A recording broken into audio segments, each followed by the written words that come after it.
It was late evening, all the people back home, after the day-to-day activities. In the park, visitors are gone when the day is replaced by dark. Few fishermen were preparing their net for early morning fishing.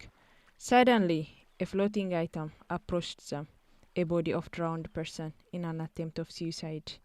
They immediately lifted the body out of the water and called to the police. First aid response was not considered due to lack of knowledge and skill.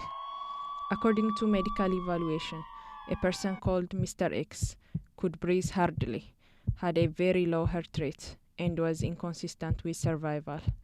Doctors immediately decided to put on a respiratory ventilator and start cardiovascular support. Unfortunately, he didn't have a family or insurance card to cover the cost of treatment. Every intervention was deferred, letting him die. When I was about to sleep, I received a notice from the hospital that the guilt of this should not be considered a mistake by the health team. Not being on call and professionalism could not hold me back from considering Mr. X's life as being more valuable than his ability to pay. I rushed to the emergency room and took all the necessary interventions. This is where the idea of fairness of health and affordable care comes through. This gentleman revived and regained his consciousness after 3 days of intensive organ support and ventilator care. His parents and siblings were in tears and grateful for all my effort to save him.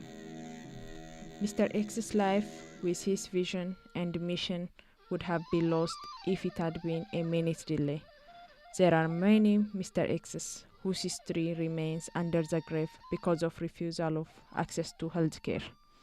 The Global Alliance for Wellbeing and Wellness is helping acutely ill people not to die attributable to absence of emergency intervention in underserved parts of Ethiopia, educating young people to enable them with first response skills and providing early medical intervention are the cornerstones to ensure realization of my vision.